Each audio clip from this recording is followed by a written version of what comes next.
Carmilla by Joseph Sheridan Le Fanu. Prologue. Upon a paper attached to the narrative which follows, Dr. Hesselius has written a rather elaborate note, which he accompanies with a reference to his essay on the strange subject which the MS illuminates. This mysterious subject he treats, in that essay, with his usual learning and acumen, and with remarkable directness and condensation. It will form but one volume of the series of that extraordinary man's collected papers. As I publish the case in this volume simply to interest the laity, I shall forestall the intelligent lady who relates it in nothing, and after due consideration, I have determined, therefore, to abstain from presenting any précis of the learned doctor's reasoning, or extract from his statement on a subject which he describes as involving, not improbably, some of the profoundest arcana of our dual existence and its intermediates. I was anxious on discovering this paper to reopen the correspondence commenced by Dr. Hesselius so many years before, with a person so clever and careful as his informant seems to have been. Much to my regret, however, I found that she had died in the interval. She probably could have added little to the narrative which she communicates in the following pages, with, so far as I can pronounce, such conscientious particularity. 1. An early fright. In Styria, we, though by no means magnificent people, inhabit a castle, or schloss. A small income, in that part of the world, goes a great way. 800 or 900 a year does wonders. Scantily enough ours would have answered among wealthy people at home. My father is English, and I bear an English name, although I never saw England. But here, in this lonely and primitive place, where everything is so marvelously cheap, I really don't see how ever so much more money would at all materially add to our comforts, or even luxuries. My father was in the Austrian service, and retired upon a pension in his patrimony, and purchased this feudal residence, and the small estate on which it stands, a bargain. Nothing can be more picturesque or solitary. It stands on a slight eminence in a forest. The road, very old and narrow, passes in front of its drawbridge, never raised in my time, and its moat, stocked with perch, and sailed over by many swans, and floating on its surface white fleets of water lilies. Over all this the schloss shows its many-windowed front, its towers, and its Gothic chapel. The forest opens in an irregular and very picturesque glade before its gate, and at the right a steep Gothic bridge carries the road over a stream that winds in deep shadow through the wood. I have said that this is a very lonely place. Judge whether I say truth. Looking from the hall door towards the road, the forest in which our castle stands extends 15 miles to the right, and 12 to the left. The nearest inhabited village is about 7 of your English miles to the left. The nearest inhabited schloss of any historic associations is that of old General Spielsdorf, nearly 20 miles away to the right. I have said the nearest inhabited village, because there is, only 3 miles westward, that is to say in the direction of General Spielsdorf's schloss, a ruined village, with its quaint little church, now roofless, in the aisle of which are the moldering tombs of the proud family of Karnstein, now extinct, who once owned the equally desolate shadow which, in the thick of the forest, overlooks the silent ruins of the town. Respecting the cause of the desertion of this striking and melancholy spot, there is a legend which I shall relate to you another time. I must tell you now, how very small is the party who constitute the inhabitants of our castle. I don't include servants, or those dependents who occupy rooms in the buildings attached to the schloss. Listen, and wonder. My father, who is the kindest man on earth, but growing old, and I, at the date of my story, only 19. 8 years have passed since then. I and my father constituted the family at the schloss. My mother, a Styrian lady, died in my infancy, but I had a good-natured governess, who had been with me from, I might almost say, my infancy. I could not remember the time when her fat, benignant face was not a familiar picture in my memory. This was Madame Perrodin, a native of Bern, whose care and good nature now in part supplied to me the loss of my mother, whom I do not even remember, so early I lost her. She made a third at our little dinner party. There was a fourth, Mademoiselle de La Fontaine, a lady such as you term, I believe, a finishing governess.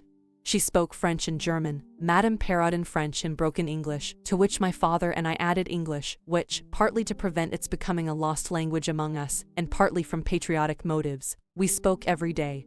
The consequence was a babel, at which strangers used to laugh, and which I shall make no attempt to reproduce in this narrative. And there were 2 or 3 young lady friends besides, pretty nearly of my own age, who were occasional visitors, for longer or shorter terms, and these visits I sometimes returned. These were our regular social resources, but of course there were chance visits from neighbors of only 5 or 6 leagues distance.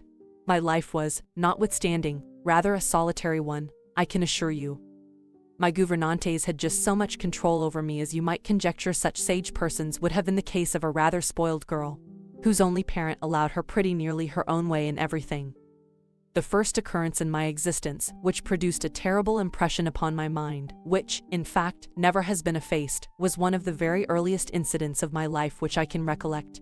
Some people will think it so trifling that it should not be recorded here. You will see, however, by and by, why I mention it. The nursery, as it was called, though I had it all to myself, was a large room in the upper story of the castle, with a steep oak roof. I can't have been more than 6 years old, when one night I awoke, and looking round the room from my bed, failed to see the nursery maid. Neither was my nurse there, and I thought myself alone. I was not frightened, for I was one of those happy children who are studiously kept in ignorance of ghost stories, of fairy tales, and of all such lore as makes us cover up our heads when the door cracks suddenly, or the flicker of an expiring candle makes the shadow of a bedpost dance upon the wall, nearer to our faces. I was vexed and insulted at finding myself, as I conceived, neglected, and I began to whimper, preparatory to a hearty bout of roaring, when to my surprise, I saw a solemn, but very pretty face looking at me from the side of the bed. It was that of a young lady who was kneeling, with her hands under the coverlet. I looked at her with a kind of pleased wonder, and ceased whimpering. She caressed me with her hands, and lay down beside me on the bed, and drew me towards her, smiling.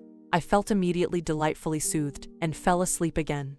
I was wakened by a sensation as if 2 needles ran into my breast very deep at the same moment, and I cried loudly. The lady started back, with her eyes fixed on me, and then slipped down upon the floor, and, as I thought, hid herself under the bed. I was now for the first time frightened, and I yelled with all my might and main. Nurse, nursery maid, housekeeper, all came running in, and hearing my story, they made light of it, soothing me all they could meanwhile.